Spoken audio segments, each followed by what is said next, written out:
name is BenFlyingRetro, and I'm embarking on a quest to purchase every classic GI Joe comic from the original 80s and 90s Marvel run. Warning. Hunting down individual issues from every corner of the globe in whatever order the universe decides to give me. Join me and my pal Steve every week as we discuss my latest find. Welcome to Chasing Joe. Chasing Joe. Wow! It's Thursday. It's Chasing Joe. I've got my best friend here, Ellaroo. He's a wuzzle because I am BenFlyingRetro and it's my business to be retro. Have I got someone in the southern hemisphere that can relate to a man like me? Perhaps from the savage land. You've got a wuzzle. I've got a Sauron. Oh my Looks like we days! I know both who brought would toys win in into a the studio. fight. I know who would win in a fight. That's for sure. Maybe. Well, go easy on me, would... man. This guy's a 30-year-old Toy Biz action figure. Probably pretty frail. What two animals are we getting here, S-Jubs? Just take a shot. It's pretty obvious. Off you go. Well, an elephant and a dragon? No, rat. Ellaroo? Oh, kangaroo. Oh, of course, the pouch. Forgive me. I'm 1 week out of Australia and I've already forgotten what a marsupial is. Well, look, you just text me and you were at a casting call like some kind of LA celeb just on the casting couch. Cape Town is heading towards its busy season for the commercials game, but there is a slight GI Joe connection. The guy who gave me my first Law action figure and Sky Mate and my first Super Soakers, a guy called Kevin Otto, lovely actor, was once married to my cousin for a time. He was like a big brother figure for a while. I remember family vacation to the Greek islands. It was a big family vacation, even including the cousins. And Kevin and I were on Lilos paddling around G.I. Joe style, like Navy SEALs with our Super Soakers. The Leonard originals, you know, with the pumps. Amazing. Oh, yeah, you'd struggle to do that now. I often lament the Lilo.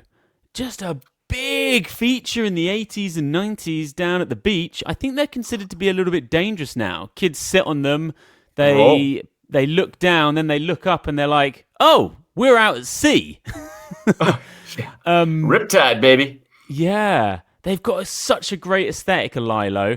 I tell you who else has got a great aesthetic. Look at this guy. I just showed you this dude off air. Woo-hoo-hoo. Now, who is it, Ben? Who is it? It's a cliff jumper. Everyone. Yeah, it's Cliff Jumper. Looks quite. Whoa! There goes his head. He looks a bit like Ironhide, doesn't he? Yeah. What line is that from? This is Blockies, Blokee. And yeah, I can't stop buying these guys. They're so fun. Very posable. They're pretty for people who can't be asked to turn into a vehicle. Just Transformer that transforms? No. Shooting from your new hip, just quickly, if they were casting a G.I. Joe film, who do you think you would be best suited to play? Not who would you want to play, but just your visual. Who are you going for in the movie? I'm a bit straight-laced. I think I'd probably be one of the boys. I mean, I can grow a mean moustache. Maybe I'll be a dial tone. Oh, yeah, I can see that. Yeah. Or you could grow your hair out and grow the tash, and you could make a mean Major Blood.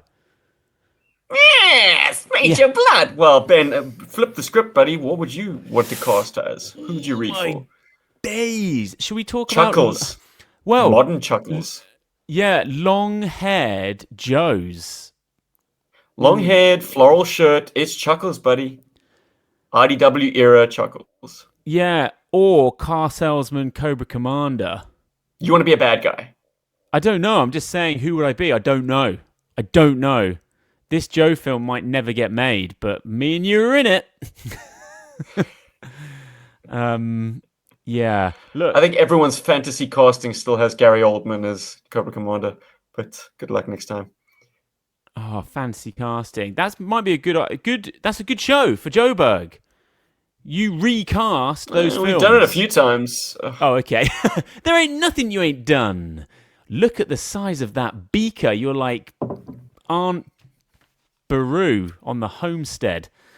Look, I've got an envelope. We are here for one reason and one reason only, and that is to read old comic books. Specifically, ARA. That's right. My journey continues. This is episode 61 of Chasing Joe.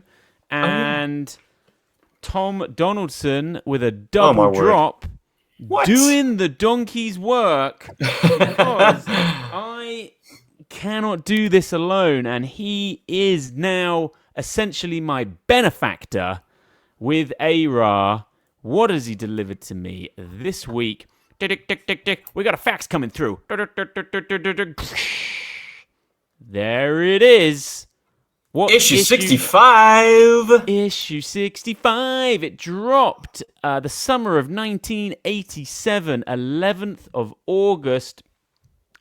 Quite an explosive cover, but let me repaint the wall white, get all of the crowns in my box, and I will draw you the pop cultural landscape of August 1987. It's people's favourite part of the show, and we are off to the Megaplex, and it is Ho, Ho, Living Daylights.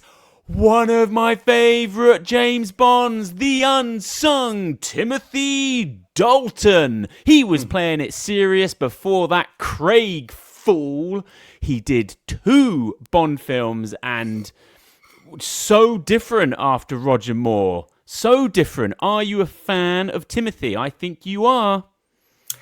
Being a early millennial, he is my Bond. Wow. Your first impressions last, and even though he was a flash in the pan, he was the Bond in cinemas when I was first attending cinemas. And ever since License to Kill, I've never missed a Bond in cinema. So that was number one with a bullet. So few people can say that Dalton is their Bond. You know, he only did 2 films, but it was a narrow window, but it was the one I jumped through. And I think objectively, if you were to rewatch Living Daylights and compared his introduction to every other Bond's, it's hard to top. I mean, Connery's classic, it's amazing. That Rock of Gibraltar sequence and like just the anonymity that everything's played with until the moment where you see his face for the first time. It's so cinematic. It's amazing. The scene from Living Daylights that sticks out in my head is when they use the cello case to do wild sledging.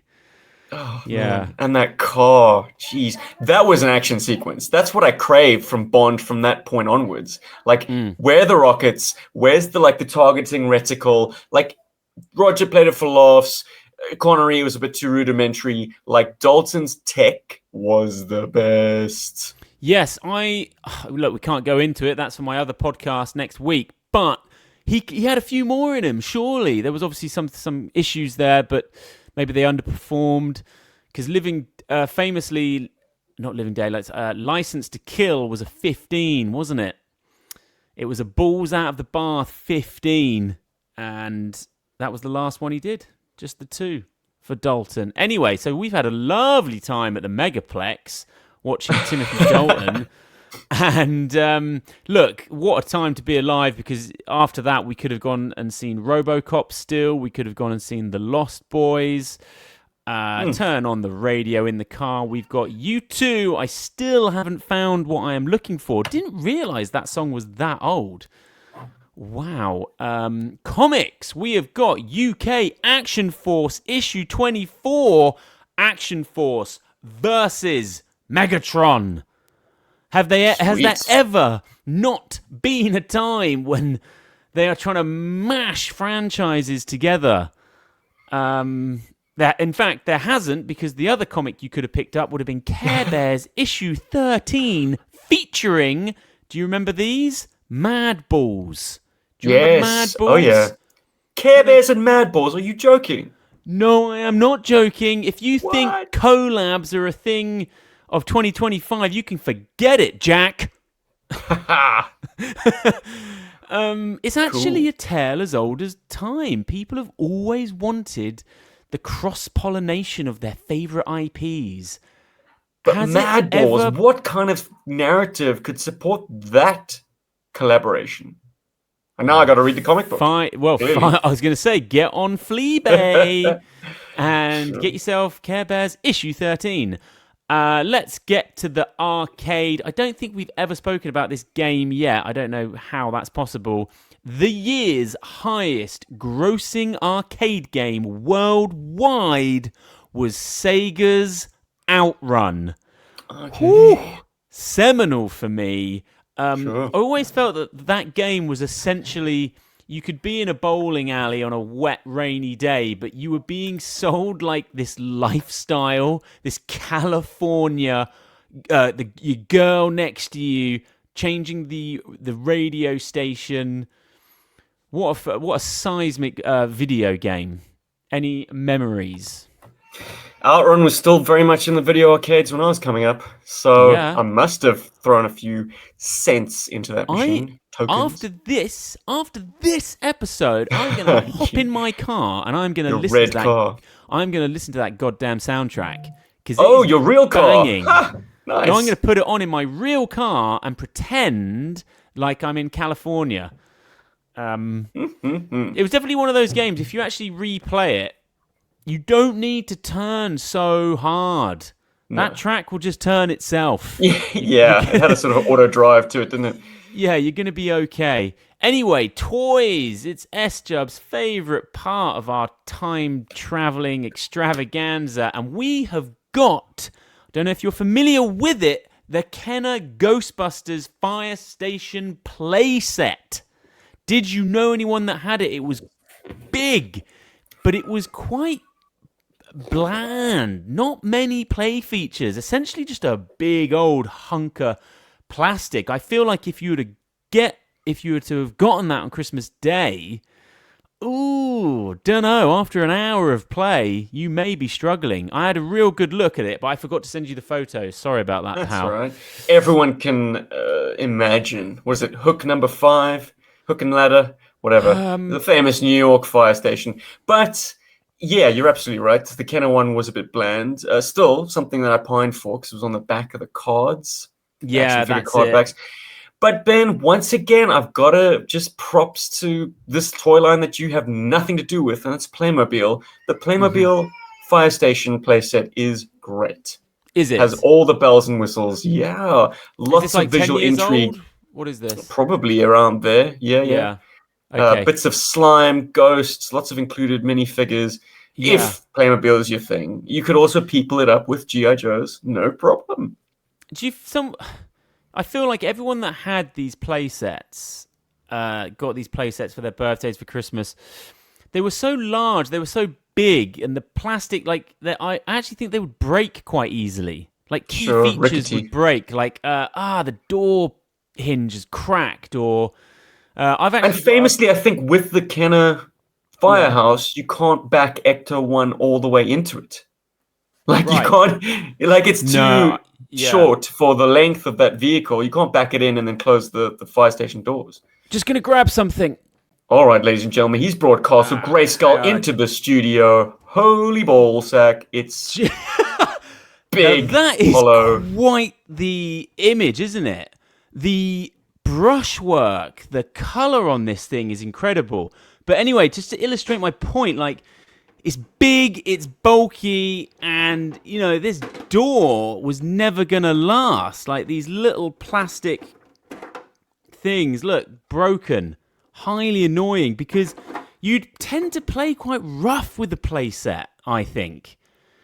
Because, you know, the scale Smash of the things figs- into it. Yeah, smashing things into it. So the It was world constantly a is target for any kind of projectile weapon, be it a Yeah. rubber band gun or BB pistol. But my point ends with saying that I feel like G.I. Joe Action Force, because their playsets weren't a different scale and they weren't this size, I feel like the way that you played with them wasn't so harsh. and things like the tactical battle platform kind of held its own. It's not actually that big. It's not actually like massive. I don't know. Castle Grayskull can also feel a bit dinky when compared to a 6 or what is it, 7? How tall are Look, I'm motion an figures? adult 5 inches? man, dude. Look at this dinky. You got to be kidding me. Relative to what it's meant to be, Castle Grayskull is a vast structure. The playset, obviously, you got one throne, you got a trapdoor. When people walk into your house, and they see Castle Grayskull, that says everything about the person that lives in that house. It is a great visual cue to, this dude's into some old stuff here. Look at it. It looks beautiful. It's like a piece of art. Like it was so ubiquitous growing up. Like everyone who was around for Motu or everyone who grew up slightly after Motu at least had some contact with this thing, this toy, this playset. Yeah. So it's like a kind of like an instant moment. Like, yeah, I had that, or yeah, I had a friend who had that. Oh yeah, let's be mates. Now, I forget, we've done so many shows. Have I been to see Back to the Future? Have I spoken about that? Was that last show? I don't know. Boy, no, you have not. I can't believe you've waited this long. You should have led with that. How was it? The 40th anniversary. It's my first time ever seeing, at the bottom of the listing, it just said laser. And I was like, I've never seen that before, like a laser projection. And I have to say, I did feel the difference. That it was so bold and striking. The image quality was beautiful. Looked like it just came out. I had a thrilling time. Absolutely incredible. I kind of just want to be Biff from 1985 before they turn him into a goon with the golf pants. You crash someone else's car, tow it back to their house. Walk into the house, go straight to the fridge, grab a light beer, and then ask for them to pay your dry cleaning bill. It's just like absolutely. It was a good. I've had a few of these cinematic experiences in the UK recently where they felt more like what it's like to see a film when you go to America. These kind of communal. Like a lot of laughing, quite a lot of whooping, not in an annoying way, in a really kind of... They're going with it. It's a live audience. Yeah. And it was like a theatre production. And everyone's on the same page, aren't they? We're all there for the same reason, like a deep love of that film. Yeah, really good. Just some of the scenes from his family in 1985. Like his mum sits down to dinner with a pint of vodka. That's just not happening in a film now for kids in 2025. But quite a few things would not fly in 2025. Back to the Future was. I mean, the whole incest angle. Yeah. I don't know. You don't see that. Yeah, even in comedy. You don't want to see that. Look. Here's what we want to see. Oh, yeah. At some point, S-Jubs, every toy that you ever played with, every IP, they have their Monday morning meeting and someone says, we got to get these guys into space. And that is exactly what looks like has happened in this issue of ARA. Now, is this our first space-centric cover? Could be. No? Yes? Racking my brain now. I think so. Joe went to space as early as issue, I'm going to say 8. Operation Sea Legs. But didn't make it on the cover. Sea Strike. Operation Sea Strike. But no, the cover is just a vamp getting plastered by one of those sea leg walkers.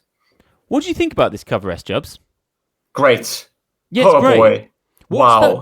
What's that trope? You get it in a couple of the cutscenes in Star Wars, a lot of science fiction films where the sun is peeking behind either a planet or a moon, and it sort of shines. They're just doing it. They're doing it perfectly in this cover because the lighting on... Who is that? Is that Major Jones? That's not a Joe, is it? I'm going to say it's Payload, actually. Oh, you are saying that? Yeah. But he's not... Payload isn't the one out on the... He's not the one doing the spacewalk. No, but, creative license. It is the cover after all. Show all the toys. You got the Defiant in the midground. You got Payload, big old crotch shot in the foreground. And then the Cobra shuttle in the background with Earth in the deep, deep background. And in the even deeper background is the sun. And even beyond that, you've got a star field. It is amazing. Yeah, it is glorious. And the use of colour and the shading and that flare that he's got on him is joyous. I feel like if you weren't reading Joe, I feel like a lot of people might have been picking up this issue thinking, what the hell is going on here? I'll read that. Very Do you exciting remember a 2000 cover. AD title called Dan Dare? Yes. That's what I get from this. Yeah, was it 2000 AD? I've just seen Eagle that. Comics or something like that? Googling old comics. Yeah, I don't know much about it, but... Okay. Well, I read a bit of Dan Dare growing up, and absolutely, this is a dead ringer for that. Just even down to Payload's blaster. Wow. Wow. I say Payload, but he doesn't... The colorist didn't pick out the moustache. So if it is Cobra Payload... Shuttle is really... That blaster fire is screaming arcade video game, you know, where it's like blobs, like... And the Cobra Shuttle is very insect-like. It's very organic looking in its design. It's supposed to differentiate it from the more standard-looking spaceship. So it does look like a Space Invader. You're absolutely right, Ben. Yeah. Well, look, let's get into this. What the is stippling this? used Joe to give Lost in shadow Space? to Payload's suit. Yeah, it's beautiful. It's a beautiful piece of art. And it's a cover I've never thought about before. And it was really interesting studying it, like the deep, deep blacks and the cosmos in the background. Hella cover. I mean, this is maybe at some point we'll do our, I don't know, GI Joe era pantheon of top covers. This might just sneak in there. I think it's joyous. Oof. Let's it's certainly unlike anything that's come before. You're absolutely right. Yeah. We have got Shuttle Complex. Shuttle Tidarium, what is your cargo and destination? S-Jubs, why don't you tell us what your cargo and destination is in the form of a synopsis for Forest this issue? Technical Group? Yeah, Forest Technical Group. Oh, dude, it's so open and shut. It's a United States satellite program that is going to, I suppose, unearth the secret of the Terradromes, and Cobra's not going to have that. So they launch a mission to knock out these satellites. GI Joe is sent on a desperate mission to stop Cobra from whatever they're up to. And in the back end, we've got a little bit of the B plot in Barovia with the White Clown and Scarlet, Blind Master, and Snake Eyes. But the joy of this issue is the details. Like, this is a Fred 7 as Cobra Commander issue, and this is where Larry's able to have a lot of fun throwing him at the deepest of deep ends. Like, beyond the stratosphere end. That was great, by the way. Great synopsis. It's interesting that we were talking about James Bond because these first couple of pages scream of a James Bond intro. Which one? Which one? Almost like Spy Love Me on the Submarine, where you're just seeing people milling around. Like this whole page here feels like the intro sequence to a James Bond film. I love all this come stuff. on. I mean, are you going to be such a purist and stick to your own era that you're not going to name drop a Connery? This is absolutely You Only Live Twice. Oh, is it? Okay. Oh, well, I don't know Connery as much. You can hear the theme tune. Can you? Yeah. Now I can hear it. As the Spectre shuttle swallows up the poor old, I think it was a cosmonaut, sort of a Russian spaceman. And he gets his umbilical cut when the doors close. Yeah. That is absolutely what is being channeled here, even down to having like this very vulnerable astronaut, and his tether being on the outside of the vehicle when Cobra comes a calling. Yeah, space, so good. Look, space was doing its thing back then. It was obvious that GI Joe were going to have to do a couple of space issues. You know, at some point you got to get your toys into space. I have to say though, something that I didn't really do with my play at all. just didn't really do much space play at all. Didn't have the means to, S-Jubs. Did not You were have the means. You had barbecue. You had a bunch of was- Helmet to Joes. Come on, guy. You were influenced by Yeah. Star Wars. Did It you not just- cross the it's- streams? I didn't cross the streams. I Right, didn't. I fair kept enough. them boots on the ground, my man. Boots Every on single the Joe ground. that had a removable helmet, and even some that didn't, found their way into space. Like, space was the ultimate. Just, you could do a lot with very little. A darkened Laser room. Vipers. Laser Vipers are good ones. I mean, Astro the obvious Vipers. ones like Countdown and Astro Viper.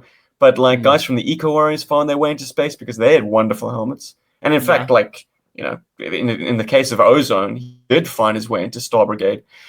But yeah, man, just the setting of space, like everything you do can kill you. That was a very exciting trope to play. So yeah, I got a lot of mileage out of space games. Yeah. You mentioned- Something that I'm going to quickly bring everyone's attention to, and it didn't slip yeah. past me, on the control deck of the American shuttle, we have Colonel Prupus. Now, Bob Prupus was quite instrumental in the relaunch of GI Joe, A Real American Hero. He worked for Hasbro. Him, along with Kurt Bozigian, they made that initial pitch, and he pushed it through. Basically, we have him to thank for GI Joe, A Real American Hero, and the flight officer who's reporting to Colonel Prupus is called Kirk. So presumably that's a nod to Kurt Bozigian. Larry was not above, you know, some heavy name drops just to, I suppose, grease the wheels of the corporate overlords. Oh, fantastic. Well, speaking of greasing the wheels, you brought up Fred 7, and he features heavily in this. And there's some great comedic beats between him and Serpentor, him finding himself in a freaking, like, shuttle. Do you take it to think that Serpentor is imagining that he is not coming back from this mission? I think Serpentor wants to test this guy. I think he's not convinced. Okay. And even if this was the real Cobra Commander, I do think Serpentor would also want to... Because Serpentor feels like Cobra Commander had walked away. This is a very interesting left turn. He's got every reason to be suspicious. But the comedy in this section is wonderful. This whole, like, keeping this Cobra Commander figure in the dark right up until the moment of launch. You could just imagine the comedy if this was played out in real time on film. I can imagine the comedy. I can also imagine the horror, really. Like, when he gets in there and he's like, the reality of like strapping in, it's like, oh, this is actually happening. Like, we are okay. And then, you know, the launch and he's pulling the G's. It's like, oh my days, he is going into space. Baroness. You know what you have to do. It must be done now. Right, let's do it. That moment is glorious. Yeah, also, he doesn't know what he's signing up for. What an idiot. Serpentor's like, think nothing of it. Bon voyage. I imagine that they probably do think this is a very swift way to either achieve the objective and everyone comes home okay, or we lose the Terradromes, but we also get this Cobra Commander guy out of our way finally.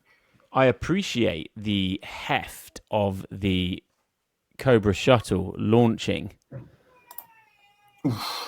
Lovely design. And, oh God, when it actually gets out of the Earth's atmosphere, it's a big kind of mothership type thing, really. And very insect-like. Look at the size of that thing. When did they build it? This must have been early days. In fact, you know what? This design, it's just dawned on me now. This is totally something Trimpy would have done as a kind of a fill-in. It's very much in the same flavor as the rounded organic stuff that he was coming up with for issue number 8, Operation Sea Strike. If you remember, this is Wagner, though, isn't it? This is Ron Wagner. Yep, my favorite. But like I feel like Ron Wagner's taken notes from early Trimpy designs in just this very swoopy, pointy, insect-like appearance of the Cobra Shuttle. I would be. Yeah. I think my theory might bear out that maybe Ron did read that issue in preparation for this. visually, I do like you've got the real world shuttle there in the background, and then you've got this Cobra insect tech Space kind Invader. of- it's a good juxtaposition. I like the early days of that, where Joe are quite real world and Cobra are pushing the envelope technologically. I think that's an interesting visual for the panels. But what I like here is, now we're going to get big on this. We get 2 launches. Okay, we've had the Cobra shuttle, and now we get the Defiant.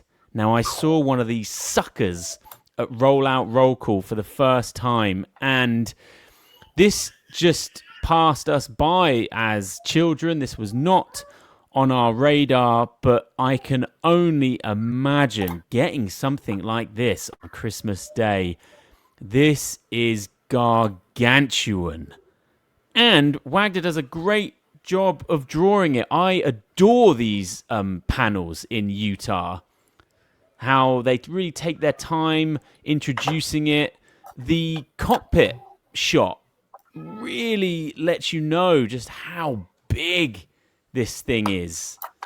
I am so here for the launching of this incredible GI Joe vehicle. Where do you sit with it? Oh, man. The Defiant. Well, it is the GOAT, right? Everyone kind of defaults to the flag. But no, this is a play. Like, this has got so much more play. Well, I hope one day you're able to give it a more thorough inspection, Ben, because yeah, the Defiant, my word. There'll never be another thing like it. I love the design out of this of world. it. I just love it from a design point of view. And I love that, the majority of the toy is the freaking... crawler. The crawler. Gantry. Essentially. Because there's so much fun to be had with the launching of this sucker. How does it... Well, it would be if it wasn't so bloody cumbersome and hard to heft. I can't imagine how a child... You'd have to have that team of children hoisting this thing out of the gantry. Okay. It is... And because it's an ancient and very fragile toy and very valuable toy, I'm taking more care than I would as a child. But even if I was a bit rough with it, it would still be a very awkward thing to pick up, put down, place correctly. Whew. I'm sure a lot just broke in moderate play, not even rough play. But what a tool in the Joe toolkit to have. This is a mobile spaceship launcher. I mean, it is too much for GI Joe. Let's be honest. Like, GI Joe's kind of mission profiles do not extend into space. But hey, the toy line was doing gangbusters. They shot for the moon. Jobs. They shot for the moon with the USS flag. They might as well shoot for the stars with the Defiant. Because, that was lovely. Man, what a toy. Put that on a poster. Put that on a poster. What a soundbite. Folks, clip that out. There it is. Out. Oh, and for people watching the visuals, we seldom see a side profile on the Cobra shuttle. It's actually quite svelte. Like, every time you see it top down, it's a very, girthy thing. Doesn't look very sleek. But this image that I'm flashing at the moment, concaved. It's swoopy. It's still very insectoid. Like, that is not an aerodynamic shape to have that curve, that camber. Yeesh. That's going to burn up on re-entry for sure. I feel like the Defiant visually is something that they would design real world now. Okay. Do you get those vibes? Like, it's not... Well, the 80s... It's not pushing it too hard, is it? It's relatively grounded design-wise. Like, it's kind of not in the not-too-distant future vibes. Yeah, I think it has roots in experimental spacecraft concepts of the time. And still something that, I don't know, maybe Virgin flirted with, and now little Musky Tusk. No, it looks like, I think, one of the concepts for the Virgin Galactic or whatever. Yeah. It's a boat in space. But look, you know me... I was a boring bugger. I would have probably been playing with this. I probably wouldn't have even taken it into space. I would have just had it rolling out real slow, and it would have been like, protect the Defiant! And it would have been Cobra like attacking it, but the Defiant would have never have left. It would have been like ground-based. What a great thing to even just have your figs playing near. Talk about production value for your play. My goodness. They put a lot of stuff on that crawler. I mean, it's got a shit ton of turrets and places where you can put figures. Look, man, I'm sure most people can relate to this, but if you were real world collecting back in the day, in the 80s, and you were from a family of, limited means, me pushing it would have been Rolling Thunder, Tomahawk. These were the kind of things that I had access to at Christmas. I don't know who was getting something like this for Christmas, because this is on another planet from those, those Rolling Thunder and Tomahawk are big vehicles, big hitters for sure. But this is just operating on a level that I'm just like, well, what families were buying that for their kids? Because I don't know what that would have felt like waking up to that. It's almost like I just can't sort of relate to it, For me, the Rolling Thunder was the biggest vehicle I'd ever seen. I was like, this is massive. Look at this thing. I can't believe I've actually got one. Same with the Tomahawk. And I just don't know, where do you even start with a toy of this size? Yeah. Greatest toy ever made. Yeah. Greatest toy ever though. made that's almost not accessible to the people that want to play with it. Yes. I don't know how much. Yeah, it is a big those, tease. I don't know how much one of those would have been, but even if I'd have seen that in the toy shop, I would innately know that is not for me. That is not on my radar.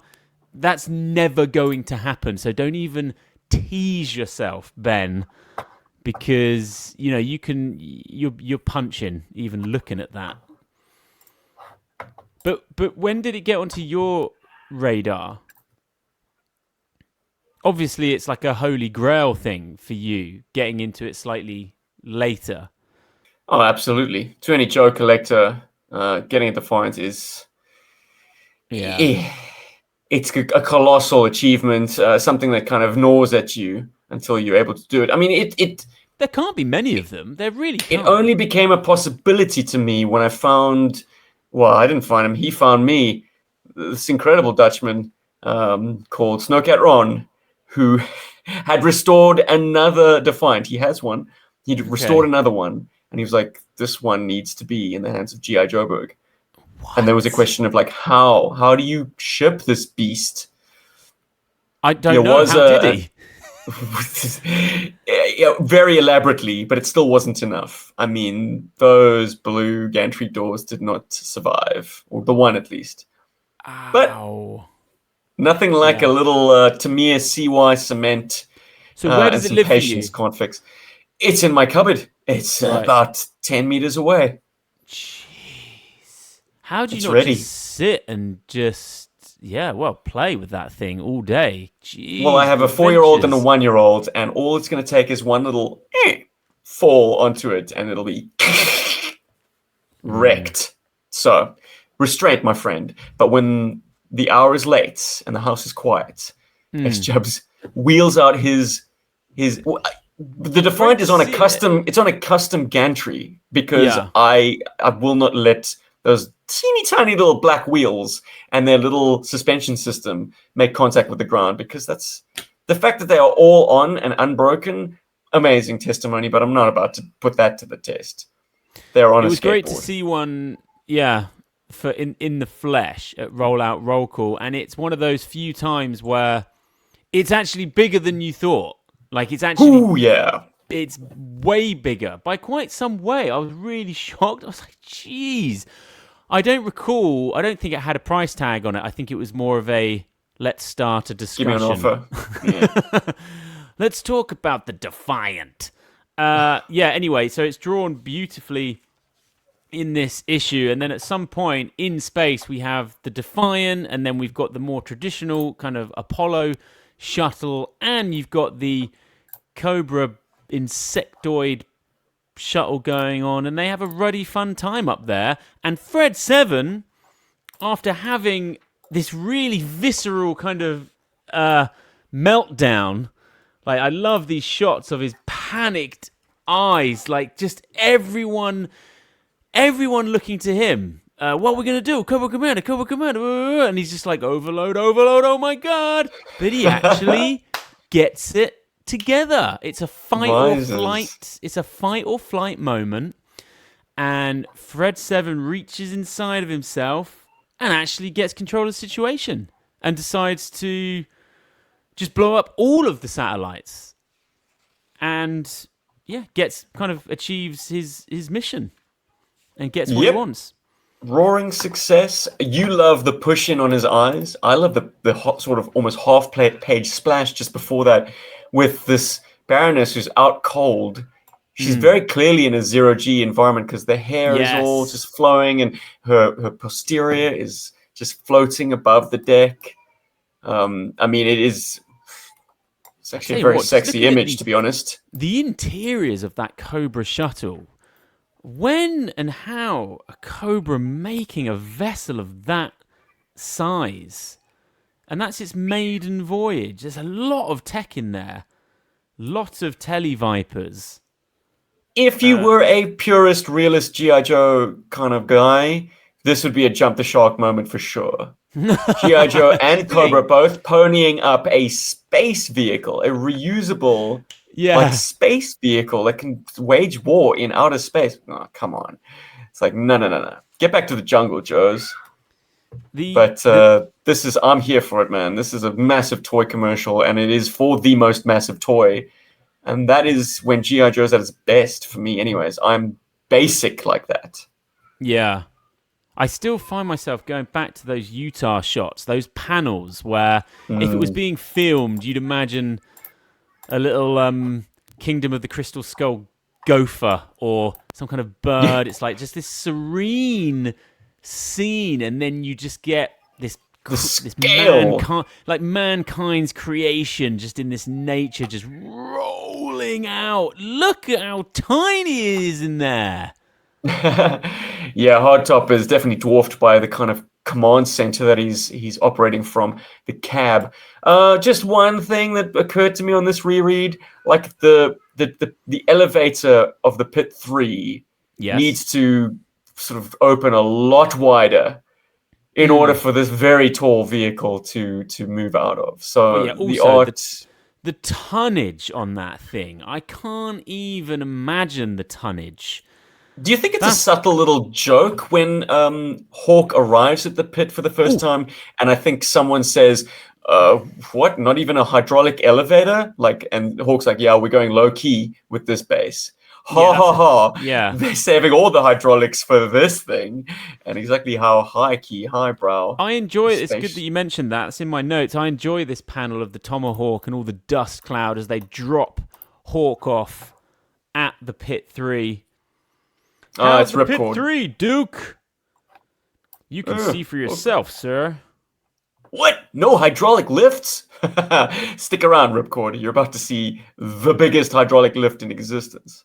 Hey, look, also, we get a little bit of mainframe love. One of my first figs.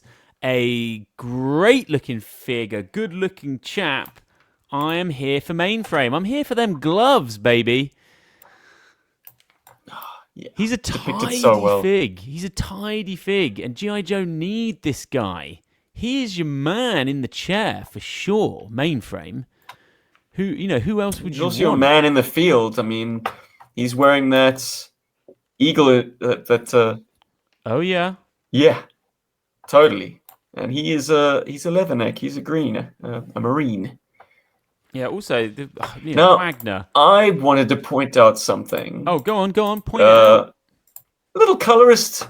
I think in a previous issue, when Payload is introduced for the first time, he has an African complexion. Okay. in this issue, we've got a little bit of a reversal of the complexion change when we have Roadblock rescuing the astronaut, and he's holding the astronaut up by his kind of his locking collar for his helmet.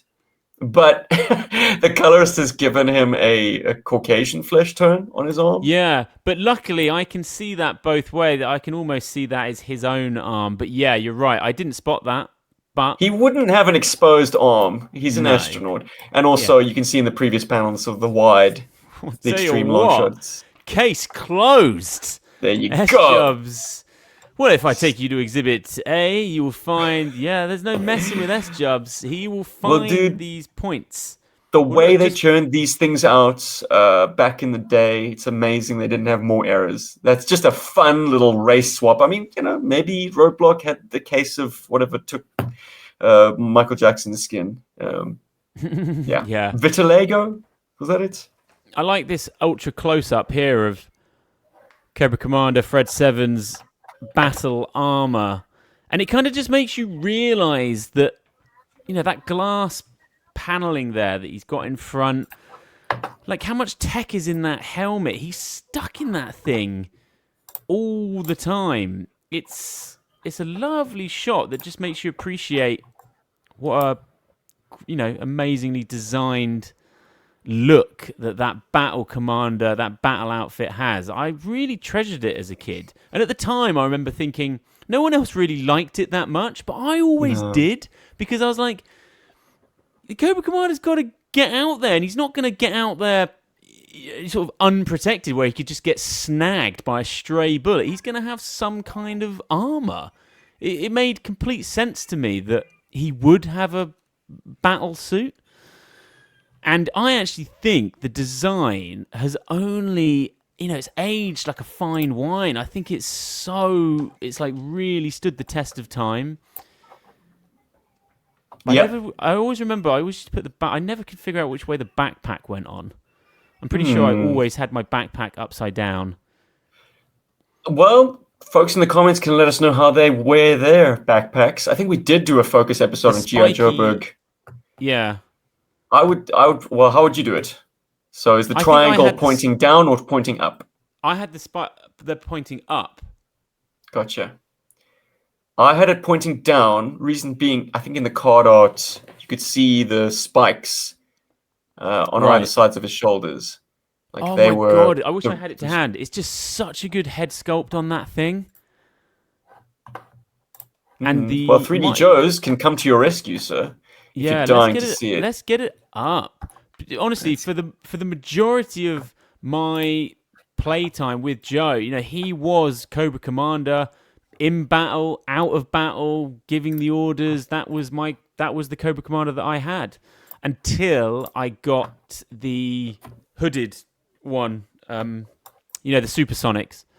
Oh yeah. Well, look at that. 3D Joe's has the backpack, as far as I'm concerned, upside down. There you go. Now, there's something very like velodromy, like very cyclist about the swoopiness of the back of the helmet. That I could have done without. But maybe, there's something Darth Vader-ish about it as well, so maybe it gets a pause. Oh, but everything else... such a stunning figure. Oh, my days. I'm going to have to get him out. Yeah. How do you... I mean, are you joking, dude? The silhouette, the helmet has to have that flare. I think. Well, like I say, if you think about it as a bit of a Darth Vader nod... you've got the visual... he's still got the blue in there that makes you think of Cobra Commander. And then just these, the alloy. It's just great paint apps. And also a really, detailed eyes and eyebrows. Magnificent figure.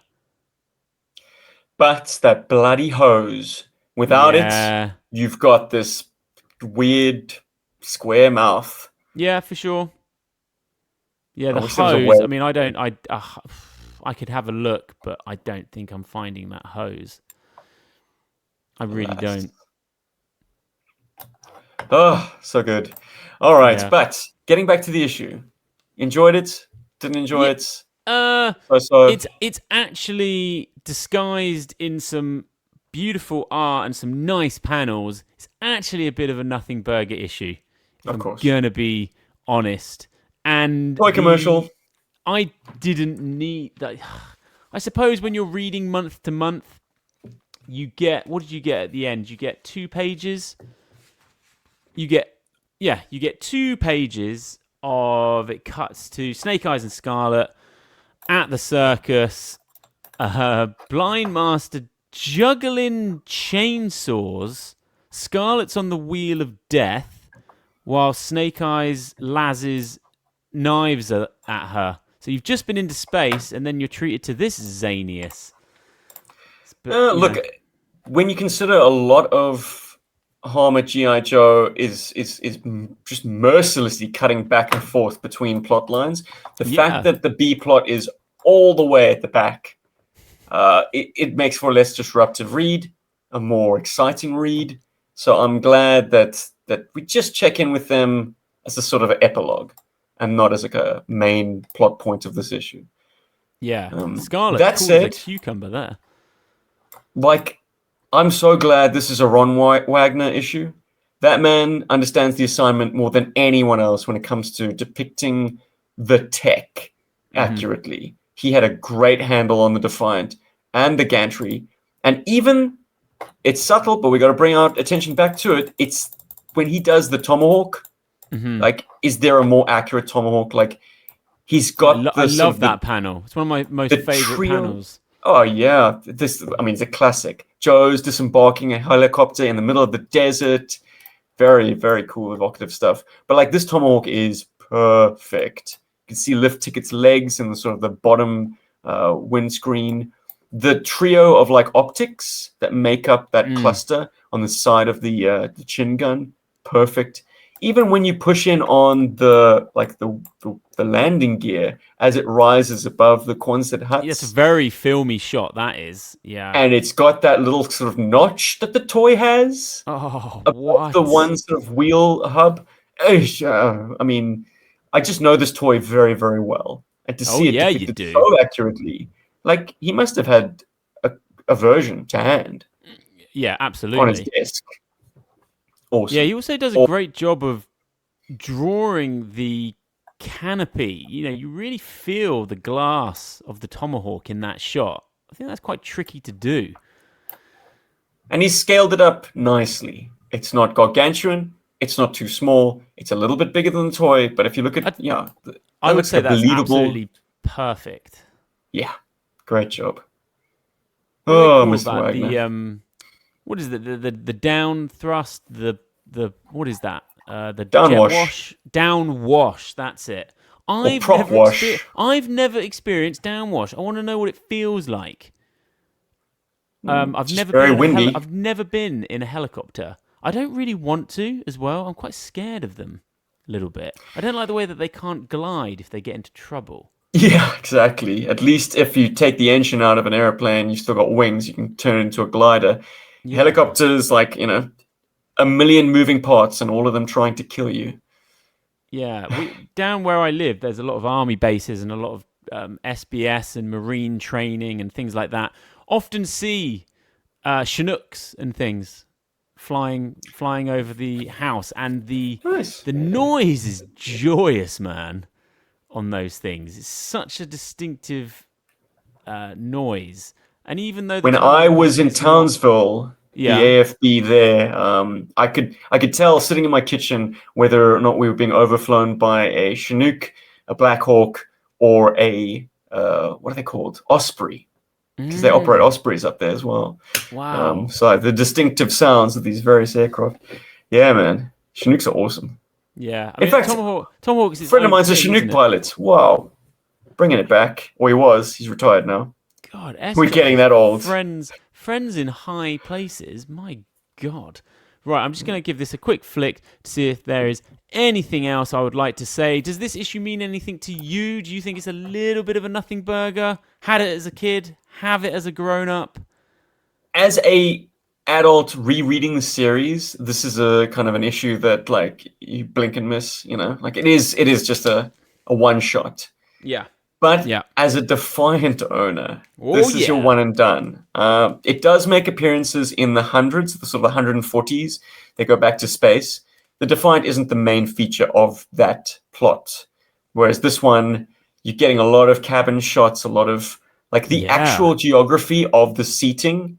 Okay, they take the booster section's cockpit and kind of transplant that into the shuttle, because the shuttle just has like a trio of seats, whereas the booster has this almost Star Trek set with like a command chair in the middle and various other seats arranged in various different orientations, and that's the cockpit that they're using for this appearance.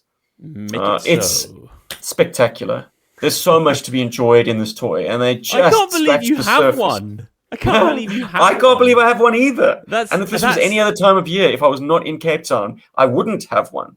But like right now, I can go to the next room and haul that sucker out. I'm living the dream, baby. No, you are. You're a lucky boy. Jeez. Yep. I would wager that there isn't many of them though. Some obviously lost to time, and how many are actually in rotation of being bought and sold? Probably not many. You probably have like one highball, like buy it now, just languishing on eBay, waiting for the right sucker. I mean, purchaser. But yeah, look, these things. If we were in the States, you'd be able to find garage sale ones that are beat to shit and almost not worth your time, because so many parts to make up one Defiant. If you parted out a Defiant, or if you are in the business of trying to get all the parts together, you're in a long game and a very expensive game. And if you aren't a purist, I think 3D printing might come to your rescue, because hell, even to print off the parts will cost you dearly. I was thinking that could be actually quite fun though, questing, a side quest where, you don't put any time pressure on yourself, and you got a bare bones Defiant or a bare bones anything toy, and you're like, right, over the next couple of years, I'll just, slowly but surely acquire those parts. But you're right, 3D printing is probably going to come to the rescue there. 3D printing, or just saving your shekels and buying it complete. It's not going to get any cheaper, I don't think. No. So, I mean, I don't think I'll be able to get one anytime soon. My goodness. But unless you're buying it in person and hand delivering it to yourself, like putting it in your car boot, with padding everywhere, like in a sea of packing peanuts, we're saying, like, I wouldn't consider it. Entrusting this thing to the post service, even a courier, just bad idea. I don't even think I could fit a Havoc in my boot. It's so small. I can fit one bag of shopping. But look, that's a you problem, Ben.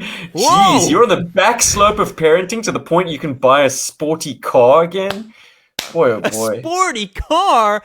Look, let me tell you what I'm about to do. I'm about to pack my PE kit, put it in my boot that won't fit a Havoc. I'm going to pump out Outrun, and then I'm going to go to the gym with heady visions of Defiance rolling down my house's carpet, and me playing Cobra, like coming out and trying to take it over, having fights on the actual thing. Oh, I can just daydream. You can actually do that this afternoon, S-Jubs, you mother. Take your Joes to space, boys and girls, honestly. But we have been the good ship Defiant. We've successfully chased Joe. Episode 61 in the can. I have been at BenFlyingRetro. Follow me over on Instagram. Also, a new venture of mine. I have been persuaded I am going to do my first What Not show. I am dabbling with live shopping. I am going to be doing some Garbage Pail Kids shows. So if you want to get some packs of them, we ship internationally. So I'll let you know when my first show is going to go live. That's exciting. BenFlyingRetro always includes a cherry. Are we going to hold you to that? Dude, I always include a cherry, but I had a little cherry the other night. I was sat on the couch. Get a little alert. It says GI Joburg is watching GI Joe the movie. It's a watch along. That was fun. That was great, and it made me realise that I really want want to do an audio experience to that movie. I'll be there, like the I bear. caught you the halfway Russian through. bear. I think I caught you halfway through. But that was a fun idea. Yeah, thanks for joining in, Benny. Yeah, no problem. Anyway, we are episode 61, and we are mission accomplished. Return to base. It. Yo, Joe! Fred 7 in the hot seat. Ah, Cobra! Oh my God.